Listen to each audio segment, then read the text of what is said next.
C'est une jeune femme à l'allure juvénile, mais qui ne craint pas de s'attaquer à plus grand qu'elle. Ça, c'est votre matière première?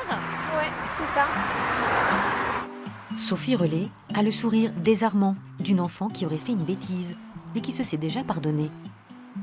Je transgresse pas grand-chose parce que je pense que je crains pas grand-chose à faire ça. Et bon, là, c'est un peu faire quelque chose qui, a priori, peut avoir un côté interdit. Parce que bon, j'enlève quand même les affiches des annonceurs. Ce matin-là, c'est à quelques mètres de chez elle que la jeune femme a trouvé sa matière première, le support de son travail d'artiste. Mais la ville regorge de ces colonnes d'affichage qui racontent à leur façon l'histoire de la cité. Quand je désépaissis les affiches, tout ce qui se passe en dessous, je ne sais pas ce que je vais trouver. Il y a toujours l'inattendu et quand je trouve des affiches intéressantes, c'est très excitant, quoi. Je suis heureuse de trouver un trésor. Pour moi, les affiches, c'est un témoin du temps qui passe, un témoin du temps d'aujourd'hui.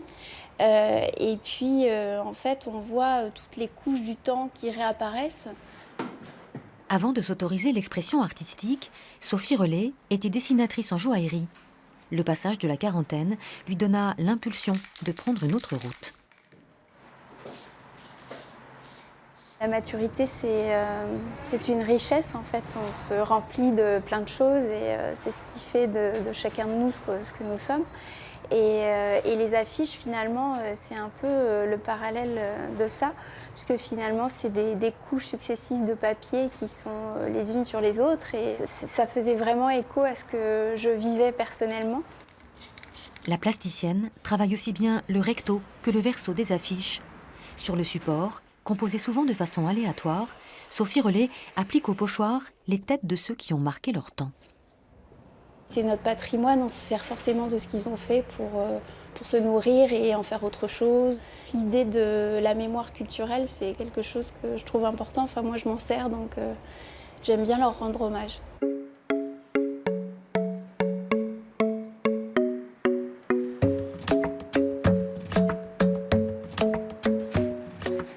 Sur les affiches abîmées, lacérées, l'artiste oppose la précision et la finesse de sa peinture.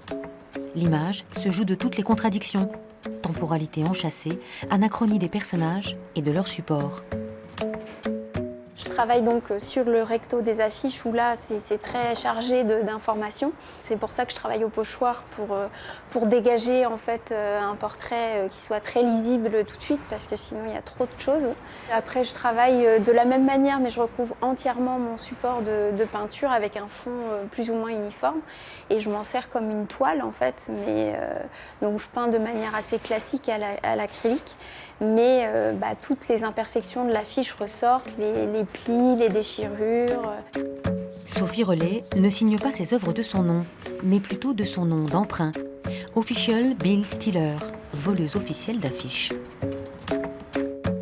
J'avais vraiment envie un peu faire un pied de nez à la loi défense d'afficher et comme moi je vole les affiches dans les rues, je trouvais ça assez rigolo et en plus c'était un peu, pour une fois je sortais un peu des sentiers battus ou du moins ce qu'on m'avait appris à faire parce que ça c'est moi qui ai décidé de faire ça et donc voilà, je trouve que ça illustrait bien ma démarche.